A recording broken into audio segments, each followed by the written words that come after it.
Hello പ്രിയ കൂട്ടുകാരെ, ജിംസ് മെഡിലേക്ക് എല്ലാവർക്കും ഒരിക്കൽ കൂടി സ്വാഗതം. ഇന്ന് നമ്മൾ നിങ്ങളുടെ മുമ്പിലോട്ട് കൊണ്ടുവരുന്ന ഒരു വീഡിയോ എന്ന് പറഞ്ഞാൽ, നമ്മൾ കഴിഞ്ഞ ദിവസങ്ങളിൽ നമ്മുടെ ഇടുക്കി കർഷകൻ നമുക്ക് കുരുമുളകിനെ കുറിച്ചും കുരുമുളക് ചെടിയെക്കുറിച്ചും കുറേ കാര്യങ്ങൾ പറഞ്ഞു തന്നു. അപ്പം ഇന്ന് നമുക്ക് ഏലക്കാനെ കുറിച്ചാണ്. എങ്ങനെയാണ് ഏലക്ക ചെടി, എങ്ങനെ അതിൻ്റെ വളങ്ങൾ, എങ്ങനെ അത് നടന്നു, എവിടെയാണ് ഏലക്ക കായ്ക്കുന്നത്, തണ്ടിലാണോ മുകളിലാണോ എന്നൊക്കെ ഉള്ള കുറേ കാര്യങ്ങളായിട്ടാണ് നമ്മൾ നിങ്ങളുടെ മുമ്പിലോട്ട് കടന്നു വരുന്നത്. അപ്പോൾ എല്ലാവരും സ്കിപ്പ് ചെയ്യാതെ വീഡിയോ കാണുക. എന്തായാലും നമുക്ക് നമ്മുടെ കർഷകന്റെ അടുത്തോട്ട് പോകാം. ഓക്കെ, അപ്പൊ നമ്മൾ കഴിഞ്ഞ തവണ കുരുമുളകിനെ കുറിച്ചൊരു വീഡിയോ ഒക്കെ ചെയ്തു അല്ലേ? അപ്പൊ നമ്മള് ഇന്നിപ്പം നമ്മള് ചെയ്യുന്ന വീഡിയോ നമുക്ക് ഏലകൃഷിയെ കുറിച്ചാണ്. അപ്പൊ ഏലത്തോട്ടത്തിലൊക്കെ കൃഷി ചെയ്യാൻ പോയിട്ടുള്ളതല്ലേ? പോയിട്ടുണ്ട്. അപ്പൊ നമുക്ക് ഇന്ന് എങ്ങനെയാണ് പപ്പ ഏലത്തെ കുറിച്ചുള്ള സംഭവം എങ്ങനെ പപ്പ എന്ന് പറഞ്ഞേ വിവരിച്ച് കേക്കട്ടെ. ഏലക്കയെ കുറിച്ചുള്ള സംഭവം പറയുകയാണെങ്കിൽ, നമ്മള് തൈ വെക്കാൻ, ഏലത്തിന്റെ തൈ വെക്കാനാണെങ്കിൽ നമ്മൾ അതിന്റെ 3 കുഴി എടുക്കുക. 3 കുഴി എടുത്തിട്ട് 3 താഴ്ച ആ മണ്ണ് കംപ്ലീറ്റ് എടുത്ത് മാറ്റി ചതുരമായിരിക്കണം. ചതുരമായിട്ട് നമ്മൾ ആ മണ്ണെടുത്ത് മാറ്റിയിട്ട് നമ്മൾ അതിൻ്റെ അകത്ത് വീണ്ടും ആ മണ്ണെടുത്ത് മാറ്റി ആ മണ്ണ് വേറെ സ്ഥലത്തേക്ക് മാറ്റിയിട്ട് സൈഡിലെ ചെത്തി ഇറക്കി മണ്ണ് നമ്മൾ അതിനകത്ത് ഇറക്കിയിട്ടിട്ട് കണ്ടത്തിലൊക്കെ ആണെങ്കിൽ നമ്മൾ കപ്പക്കുഴിക്ക് എടുക്കുന്ന പോലെ ഉരുട്ടി വെക്കും. മറ്റേ മേട്ടുമ്പുറത്താണെങ്കിൽ നമ്മളത് ലെവലിന് ചെയ്ത് വെക്കും. നമ്മൾ ആ ലെവലിന് ചെയ്ത് കഴിഞ്ഞാൽ തറയും മറ്റേ നമ്മൾ ഇടുന്ന കുഴി ഒരേ ലെവലായിരിക്കും. അപ്പം നമ്മൾ ആ പഴയ എടുത്ത മണ്ണ് എടുക്കുന്നില്ല, അതോടെ മാറ്റിയിട്ടേക്കുക. അത് ഇടിക്കുകയല്ലത്. കാരണം എന്നാ വെച്ചാല് അത് വളവില്ലാത്ത മണ്ണാണ്. വളവില്ലാത്ത മണ്ണുകൊണ്ടാണ് ഈ നമ്മൾ ആ കുഴി 3 താഴ്ച എന്ന് പറയുമ്പോൾ ആ 3 താഴ്ചന്ന് നമ്മൾ എടുത്തു കഴിഞ്ഞാൽ അതിൻ്റെ അകത്ത് ഒട്ടും വളവില്ലാത്ത മണ്ണാണ്. പിന്നെ നമ്മൾ സൈഡില് എന്ന് പറഞ്ഞാല് സൈഡ് മരത്തിന്റെ ഇലകൾ വീണ് അതിന്റെ ചപ്പും ചവറും എല്ലാം വീണ് വളവായി അത് കറുത്ത മണ്ണായിരിക്കും. അത് നമ്മൾ തിരിച്ച് അതിന്റെ അകത്തോട്ട് അവനെ കുഴിക്കത്ത് താത്ത് വെക്കുക. താത്ത് എന്നിട്ട് ചവിട്ടരുത്. ചവിട്ടിക്കഴിഞ്ഞാൽ അത് മണ്ണ് ഉറപ്പായി പോകും. അത് ചവിട്ടാൻ പാടില്ല. അതിന് നമ്മൾ തന്നെ കാണിക്കും, അതിൻ്റെ അകത്ത് ഇതെല്ലാം ചെയ്ത് കഴിഞ്ഞിട്ട് കുഴി മൂടി കഴിഞ്ഞിട്ട് അതിൻ്റെ ആ കുഴിക്കകത്ത് ഒരു നടു സെൻറ്ററിൽ ഒരു കമ്പ് കുത്തി വെക്കും. കാരണം കുഴി മാറിപ്പോരല്ലേ. ഇപ്പൊ ഞാനല്ല മറ്റാൾ വന്ന് ചെയ്താലും അവന് കുഴി മാറാൻ പാടില്ല. അതുകൊണ്ട് ഈ കുഴി നമ്മള് കമ്പ് കുത്തി നിൽച്ചേക്കും. അങ്ങനെ 10, 200, 500 കുഴികൾ നെടുനീളെ നമ്മൾ എടുത്തു വെക്കും. എടുത്തു വെച്ചിട്ട് നമ്മള് ഈ തൈയൊക്കെ എന്ന് പറഞ്ഞു കഴിഞ്ഞാല് ചെറിയ തൈയുണ്ട്. ആ തൈ വേണമെങ്കിലും നമുക്ക് ഈ 3 താഴ്ചയിലുള്ള കുഴിക്കകത്ത് ഈ ചെറിയ തൈ വെക്കാം. ചിലത് ചോദിക്കും, ഈ ചെറിയ തൈ എന്തിനാ ഈ 3 താഴ്ചയിൽ എന്തിനാ വെക്കുന്ന ചില ആൾക്കാർ ചോദിക്കും. അതിന്റെ അറിയാൻ വയ്യത്തോണ്ടാണെന്ന് തോന്നുന്നു അവരങ്ങനെ സംസാരിക്കുന്നത്. അപ്പൊ അങ്ങനെ നമ്മൾ വരുമ്പോഴത്തേക്കും ഈ തൈ പറിച്ച് അതിൻ്റെ അകത്ത് വെച്ച് 4 സൈഡിലും നമ്മൾ ചപ്പും ചവറും ഇട്ട് ആ തൈ വെച്ചിട്ട് 4 സൈഡിൽ ചപ്പും ചവറും ഇട്ട് മൂടും. തൈ മൂടിയല്ല, സൈഡിന് വഴി. കാരണം പെയ്യുന്ന വെള്ളം തെറിച്ച് ആ മണ്ണ് തെറിച്ച് പോകാൻ പാടില്ല. ആ മണ്ണ് തെറിച്ച് പോയി കഴിഞ്ഞാല് അതിന് വേര് പിടിക്കുകയില്ല. അത് ലാസ്റ്റ് അത് അതിൻ്റെ അകത്ത് വെള്ളം കെട്ടി നിന്ന് ആ ചെടി ചീഞ്ഞു പോകത്തേ ഉള്ളൂ. അതുകൊണ്ടാണ് കെട്ടി വിചാരിക്കാൻ വേണ്ടിയിട്ടാണ് നമ്മൾ 3 ഈ ചപ്പും ചവറും ഇടുന്നത്. ഒന്നാമത്. രണ്ടാമത് നമ്മൾ തട്ട വെക്കുന്നു. അത് ഈ 3 അത് 3 താഴ്ച.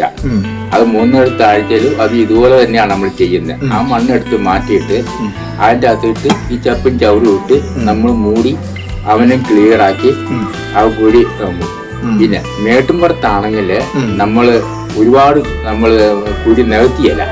കാരണം മേട്ടുംപുറത്ത് മണ്ണ് വെള്ളം കെട്ടി നിൽക്കില്ല, ആ വെള്ളം ഉരുകി താഴോട്ട് വന്നുകൊണ്ടിരിക്കും. അപ്പൊ നമ്മൾ ഈ തട്ടയുണ്ട്, ഈ തട്ടന്ന് പിരിച്ച് അവിടത്തിൽ നിന്ന് തന്നെ കൂടുതൽ അകന്ന് ഈ ചേലത്തിന്റെ ചോടാന്ന് പറഞ്ഞാലും ഒരുപാട് അകന്ന് നിൽക്കുന്ന ചില ചോടുകളുണ്ട്. ആ ചോട്ടിൽ നിന്ന് നമ്മൾ ഇവനെ പിരിച്ച് മാറ്റി ഇവരെ ഇപ്പുറത്തോട്ട് മാറ്റി വെക്കും. ആ കുഴിക്കകത്തോട് തന്നെ ആ കുഴിക്കകത്ത് കയറ്റി വെച്ചാല് ചിലപ്പോ നമ്മൾ പിരിക്കുന്ന ഈ തട്ട ചിലപ്പോ കായും കാണും, ചേരവും കാണും. അപ്പം നമ്മള് നല്ല സമയത്ത് അത് ചെയ്യുന്നെങ്കിൽ നമുക്ക് ആ ചെരവും നഷ്ടപ്പെട്ടു പോവുകയില്ല. ആ കായത് 5-6 മാസം കഴിയുമ്പോൾ ആ കാ വീണ്ടും നമുക്ക് എടുക്കാം. അതെ. രണ്ടാമത് കാരണം വെച്ചാല് ഈ ഏലം എന്ന് വെച്ച് കഴിഞ്ഞാല് നമ്മൾ ഈ ഏലത്തിന്റെ ഈ ഒരു 10-40 വർഷം വരെ 10-40 വർഷം മേളി വരെ ചെടി എന്ന് പറഞ്ഞത്. നമ്മള് ചെടി വെക്കുന്ന തൈ വെക്കുന്നതും മറ്റേ ഇത് തട്ട വെക്കുന്നതും വ്യത്യാസമുണ്ട്. കാരണം തട്ടയ്ക്ക് അധികം ആയുസ് കാണില്ല. നേരത്തെ കുരുമുളകിന്റെ കാര്യം പറഞ്ഞു. അതെ, അവന് അത് ആയുസ് കാണില്ല. കാലക്രമങ്ങൾ കൊണ്ട് അവൻ പോവും. നമ്മൾ ഈ 3 അടി താഴ്ചയില് മണ്ണെടുത്ത് മാറ്റി എത്തിച്ച് നമ്മൾ വേറെ മണ്ണിടുകയെന്ന് പറഞ്ഞിട്ട് കാര്യം ഞാൻ ചോദിച്ചു കഴിഞ്ഞാല് ഈ 3 അടിക്കകത്ത് വേണം, 3 അടിയോ 4 അടിയോ അതിന്റെ അകത്ത് വേണം, ഈ കുഴിക്കകത്ത് വേണം ഈ തൈ നിൽക്കാൻ. അപ്പൊ ഈ തൈ ഇതിനകത്ത് ഈ വേരെല്ലാം കൂടെ ആ കുഴിക്കകത്ത് തിങ്ങി നിൽക്കത്തേ ഉള്ളു, അകന്നു പോവുകയല്ല. അല്ലാതെ നമ്മൾ എടുത്തു കഴിഞ്ഞാല് ഇത് മണ്ട ഒന്ന് കയറി ഒരേ വട്ടം കഴിയുമ്പോഴത്തേക്കും കിടങ്ങ് ചെടി മുന്നോട്ട് കയറി വരുമ്പോൾ അതുപോലെ കയറിക്കൊണ്ടിരിക്കും. അങ്ങനെ വരുമ്പോൾ മേളി വരുമ്പോഴത്തേക്കും അതിന്റെ വേരുകളൊക്കെ ഒരുപാട് പൊങ്ങിപ്പോവും. പൊങ്ങാതിരിക്കാൻ വേണ്ടിയിട്ടാണ് നമ്മൾ ഇത്രയും താഴ്ചയിൽ ഈ കുഴി എടുത്ത് ഈ കുഴിക്കകത്ത് നമ്മൾ വെക്കുന്നത്. അതിനകത്ത് തൂമ്പാണ്ട് കളിക്കാൻ പറ്റിയല്ല. തൂമ്പാണ്ട് കളിച്ചു കഴിഞ്ഞാൽ സൈഡിൽ നിന്ന് ഉള്ള വേരുകൾ മുഴുവൻ അരിഞ്ഞു പോയി കഴിഞ്ഞാല് അതിന്റെ വളർച്ച ഇവിടെ നിന്ന് പോകും. പിന്നെ അത് വളർച്ചയില്ല. അത് നമ്മള് അന്നൊക്കെ എന്ന് പറഞ്ഞാൽ അന്ന് വളമൊക്കെ ചേർക്കുമെന്ന് പറഞ്ഞാല് നേരത്തെ ഈ വളങ്ങൾ ഇറക്കുന്നതിന് മുമ്പായിട്ട് ചാണകവും ഉണക്കച്ചാണകവും ഒക്കെയാണ് ഇട്ടുകൊണ്ടിരുന്നത്. എന്നാൽ ഇപ്പൊ അത് ചെയ്യുന്നില്ല. കാരണം ഇപ്പൊ ഇട്ട് കഴിഞ്ഞാല് പുഴുക്കളുണ്ടാവും. വേർപുഴു ഉണ്ടായി കഴിഞ്ഞാൽ ആ ചെടി പോകും. അതുകൊണ്ട് അതിന്റെ ചുവട്ടിലേക്ക് ചാണകപ്പുരയുടെ പരിപാടിയില്ല. ഒരു കാട്ടിലും ഏലക്കാട്ടിലും ഒന്നും ചാണകപ്പുരയുടെ പരിപാടി ചെയ്യുന്നില്ല. അപ്പം അതിൻ്റെ അകത്ത് നമുക്ക് ഗ്യാസ് വളങ്ങള് ഇതൊക്കെ ചേർത്താണ് നമ്മൾ മിക്സ് ചെയ്ത് ഇപ്പൊ പുതിയ വളങ്ങളൊക്കെ പിണ്ണാക്കായിട്ടും തേങ്ങാ പിണ്ണാക്കായിട്ടും കടൽ പിണ്ണാക്കായിട്ടും അതും ഇതും എല്ലാം ഉണ്ടാക്കി പുതിയതായിട്ട് കമ്പനി ഇറക്കുന്നുണ്ട്. നമ്മളത് മേടിച്ചാണ് നമ്മളത് അതിൻ്റെ അകത്തിട്ട് ഈ 4 സൈഡും ഇട്ട് നമ്മൾ വളം ഇട്ട് കഴിയുമ്പോൾ ആർത്ത് കയറി വരും. ആർത്ത് കയറി വരുമ്പോഴത്തേക്കും നല്ല മനോഹരമായ ഇതായിരിക്കും. അതിന്റെ ചോട് എല്ലാം എപ്പോഴും വൃത്തിയാക്കണം. നമ്മൾ കൊച്ചുപിള്ളേരെ എങ്ങനെ നോക്കുന്നോ അതുപോലെ നോക്കിയാൽ നമുക്ക് അതിന് പ്രയോജനപ്പെടും. അപ്പൊ ഇതിനിപ്പോ എന്താ ഇത് ശരിക്കും തണുപ്പാണോ? ഇതിന് തണുപ്പും വേണം, ചൂടും വേണം. എന്നാൽ ഏലക്കാട്ടിൽ എന്ന് പറഞ്ഞാൽ അവിടെ ചൂട് കിട്ടാൻ ബുദ്ധിമുട്ടാണ്. കാരണം മരങ്ങളെല്ലാം വളർന്നു നിൽക്കുകയാണ്. വെച്ച് പിടിപ്പിക്കുന്നത് ഉള്ളു ചൂടായി കഴിഞ്ഞാല് ഈ ചെടി ഉണങ്ങിപ്പോ ഒന്നത്. രണ്ടാമത് ഏലം എന്ന് പറഞ്ഞാൽ ഏലം 2-3 സൈസ് ഉണ്ട്. നല്ലതെന്ന് പറഞ്ഞൊരു ചെടിയുണ്ട്, അതിന് വെയിൽ വേണം. അതിന് വെയിലുണ്ടെങ്കിൽ മാത്രമേ അത് ഒരു 15 അടി വരെ അതിന്റെ തട്ട വരും. പിന്നെ അതുകൂടാതെ ഈ വളിക്കെന്ന് പറഞ്ഞൊരു സാധനമുണ്ട്. അത് തറയിൽ കൂടെ വളർന്നു പോകുന്നു. അത് തറയിൽ കൂടെ അത് നമ്മൾ കായ എടുക്കുമ്പോൾ മഴത്തുള്ളി വീണാലും നമ്മൾ ആ കായ എടുക്കുക. ആ ചിരം നമ്മൾ പൊക്കി ഉടഞ്ഞിട്ട് നമ്മൾ അതിന്റെ അകത്തെ പടം കൊടുക്കും. അത് പടം എങ്ങനെ അരക്കാന്ന് ചോദിച്ചു കഴിഞ്ഞാല് നമ്മൾ ഈ ചെടി വെച്ച് കഴിഞ്ഞാല് ഈ ഓടിച്ച് എല്ലാവർക്കും ഇത് പരിചയപ്പെട്ടെന്ന് വരിക. അതിന് കൃത്യമായിട്ട് അറിയാവുന്ന ആൾക്കാരുണ്ട്, അവരെ ചെയ്യുള്ളൂ. ആദ്യം മുതക്കായ എന്ന് പറയും. മുതക്കായ എന്ന് പറയുമ്പോഴത്തേക്കും ഏറ്റവും നമ്മൾ ചിരട്ടേന്ന് കാപ്പിക്കുരു ഉണ്ടാകുന്ന പോലെ തന്നെ, കാപ്പിക്കുരു ഉണ്ടാകുന്ന പോലെ തന്നെ ഈ കായ ഉണ്ടാകുന്നത്. അപ്പൊ നമ്മൾ ഏറ്റവും അടിയിൽ നിന്ന് ഒരു കൊച്ചു കായ എടുക്കും, അതിന്റെ മുകളിൽ നിന്ന് ഒരു കായ എടുക്കും. അപ്പം ഒന്ന് പഴവും ഒന്ന് കരിങ്കായും, അങ്ങനെ 2 സൈസ് പഴമാണ് അവിടുന്ന് കിട്ടുന്നത്.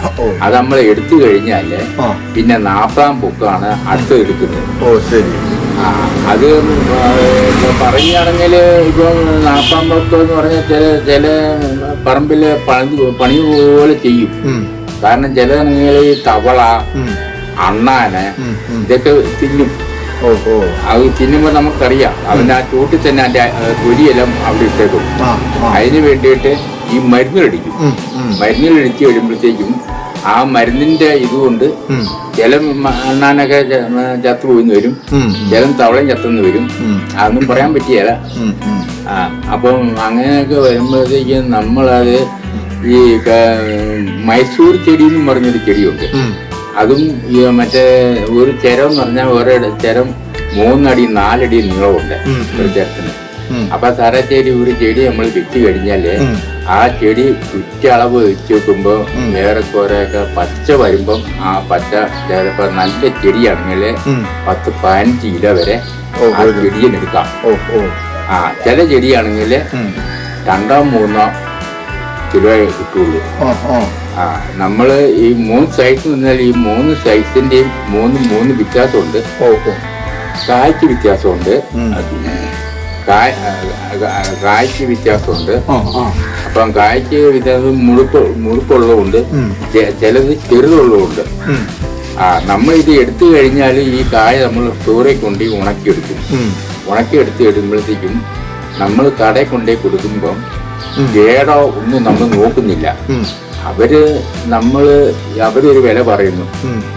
ആ വില പറയുമ്പോ ആ വിലക്ക് നമ്മൾ കൊണ്ടുപോകും. കാര്യം അവര് വില പറയണ കാരണം എന്താ വെച്ചാല് ഇവര് ഈ കായ മേടിച്ചിട്ട് ഈ 1-ാം തരം 2-ാം തരം 3-ാം തരമായിട്ട് കായ തിരിയും. അതിന്റെ അകത്ത് കേടുള്ള കായുണ്ട്, കേടില്ലാത്ത കായുണ്ട്. അത് ഇവര് തിരിയും. ആ തിരിഞ്ഞിട്ടാണ് അവര് ഈ ഏലക്ക പല സ്ഥലത്തോട്ടും ഇവർ അയക്കുന്നത്. അത് നമ്മളിപ്പോ അവിടുന്ന് ബോഡി കൊണ്ട് അടയ്ക്കുന്നു. അടച്ചു കഴിയുമ്പോഴത്തേക്കും അവര് നമ്മളെ കൊണ്ട് നമ്മൾ തിരിയുന്നില്ല. നമ്മൾ അങ്ങനെ കൊണ്ട് കൊടുത്തേക്കുക. അതിനകത്ത് ചിലപ്പം 3/4 കിലോ അല്ല 1/2 കിലോ നല്ല കാ കാണുമായിരിക്കും. അങ്ങനെ നല്ല കാ വരുമ്പോഴത്തേക്കും അതുകൊണ്ടാണ് ഇവർ ഈ വില കുറയ്ക്കുന്നത്.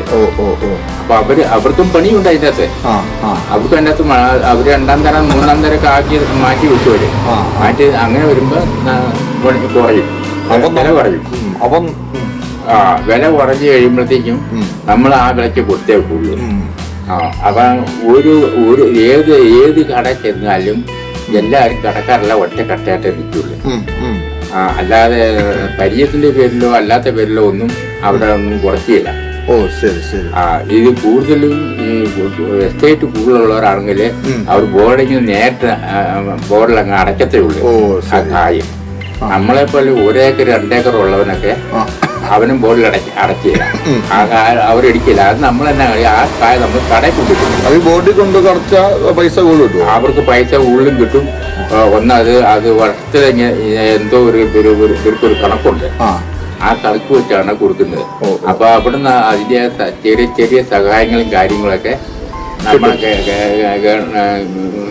ആൾക്കാർ ചിലപ്പോ ബോർഡിൽ അടയ്ക്കുന്നു കഴിഞ്ഞാൽ അവരത് ചിലപ്പോ ചെയ്തു വരും. അങ്ങനെ വല്ല നൈലിക്കൂടി ഉണ്ടാകും. എനിക്ക് കാര്യം 10 സെന്റ് ഉള്ളതിലും ഈ കണ്ടത്തിലൊക്കെ ആയതുകൊണ്ട് എനിക്ക് മഴക്കാലാകുമ്പോൾ ചെടി ചീരി പോകും. ചെടി ചീരി പോയി കഴിഞ്ഞാൽ എൻ്റെ ആ ചോറ് ഞാൻ 12,000, 3,000, 4,000 രൂപ വരെയൊക്കെ ഞാൻ കായ എടുത്തിട്ടുണ്ട്. ഞാൻ കുടിച്ചിട്ടുമുണ്ട്. ഈ വെള്ളം കയറി കഴിഞ്ഞാൽ നമ്മൾ എത്ര കാന കയറി എന്ന് പറഞ്ഞാലും ആ കാനക്കകത്ത് വെള്ളം കെട്ടി നിൽക്കും. ആ കാനക്കകത്ത് വെള്ളം കെട്ടി നിന്നിട്ട് അത് നമ്മുടെ ഈ ചെടിയുടെ വേരിന് ബാധിക്കും. ആ ചെടിയുടെ വേരിന് ബാധിക്കും. അത് ഉണ്ടാകാതിരിക്കാൻ വേണ്ടിയിട്ടാണ് ഇപ്പൊ മിക്ക ആൾക്കാർ കാരയില വെക്കുള്ളൂ, കണ്ടത്തി വെക്കുകയല്ല. നമ്മൾ തട്ട പിരിച്ച് വെക്കുമ്പോഴത്തേക്കും കണ്ടത്തി കൊണ്ട് തട്ട വെച്ചാല് ആ തട്ട പിടിപ്പിച്ച് വരണമെങ്കില് നമ്മൾ 4 സൈഡ് നല്ല പൊക്കമുള്ള കമ്പ് വെട്ടി ആ ചെടി നേരെ നിർത്തിക്കൊണ്ട് അവത്തി ആ കമ്പ വേണം വെച്ച് കെട്ടി നിർത്താന്. അങ്ങനെ അവൻ ചെയ്യാം. പിന്നെ നേട്ടുമരമാണെങ്കിൽ നമ്മൾ തട്ട ചായച്ചിടും. ചായച്ചിട്ട് കഴിഞ്ഞാല് ഈ ചായച്ചിട്ട് കഴിയുമ്പോഴത്തേക്കും ഈ കിഴങ്ങിന് വേറെ വിത്ത് കുട്ടിക്കയറും. വേറെ വിത്ത് കുട്ടിക്കയറി കഴിയുമ്പോഴത്തേക്കും അന്നേരത്തേക്കും ഈ വെച്ച തട്ട ഏറെക്കുറെയൊക്കെ അതിന്റെ ഗ്യാരണ്ടിയെ തീരാറായത്. നമ്മളത് കണ്ടിച്ച് കളയും. ആ കണ്ടിച്ച് കളഞ്ഞിട്ട് ആ തയ്യാണ് നമ്മൾ കാത്തു പിടിക്കുന്നത്. ആ തൈ നമ്മൾ കാത്തു പിടിച്ചു കഴിഞ്ഞാൽ നമ്മൾ അവനെ രക്ഷപ്പെടുത്തി കഴിഞ്ഞാൽ നമുക്ക് അതുകൊണ്ടുള്ള നല്ല മുന്നേറ്റം കിട്ടിക്കൊണ്ടിരിക്കും. ഇപ്പം ഒരേ സ്ഥലത്തേക്ക് ഇഷ്ടംപോലെ കായും കാര്യങ്ങളൊക്കെ എടുക്കുന്നുണ്ട്. നല്ലപോലെ വളവും ചേർക്കുന്നുണ്ട്. അതിന് പേപ്പും പിണ്ണാക്കും എന്താന്ന് വെച്ചാല് ഈ ഇതിന്റെ പുഴുക്കളിന്റെ ശല്യം ഉണ്ടാകാതിരിക്കാൻ വേണ്ടി ഈ ചില ചെടിക്ക് ഈ ഈച്ച കുത്തുമ്പോഴത്തേക്കും അതിന്റെ തട്ട ഒടിഞ്ഞു പോകുമ്പോ പിന്നെ അത് അതിന്റെ ഇത് തീർന്നു. പിന്നെ ആ തട്ടിന് വേറെ മുളച്ച് കളി. പിന്നെ അടിയിൽ മുളച്ച് കയറി വന്ന ആ തയ്യാണ് നമ്മൾ വീക്ഷിക്കുന്നത്. അങ്ങനെയൊക്കെയുള്ള പല കാര്യങ്ങളൊക്കെ ഉണ്ട്. പിന്നെ കൂടുതലും നമ്മള് ഇപ്പം മരങ്ങളൊക്കെ വളരെ കുറവുള്ള സ്ഥലത്തൊക്കെയാണെങ്കിൽ നല്ലാനിന്നും പറഞ്ഞ ഏലമുണ്ട്. അത് അവന് വെയിൽ ആവശ്യമാണ്. അവന് വെയിൽ ആവശ്യമാണ്. അത് കൂടുതലും വീട്ടുമ്പുറത്താണത്. ഒരു തട്ട അതിന്റെയൊക്കെ തട്ടയെന്ന് പറഞ്ഞാൽ ഒരു 15 അടി പൊക്കം വരും. അത് ചെരം കായയുടെ പിടിക്കുന്ന ചെരവാണെങ്കിൽ അതും 6-7 അടി പൊക്കം വരെ അതിന് കിട്ടും. ആ അതിൽ നിന്നാണ് നമ്മൾ ഈ കായൊക്കെ എടുത്തുകൊണ്ടിരിക്കുന്നത്. ഈ നാട്ടിലുള്ളവർക്ക് അത് അറിയത്തില്ല.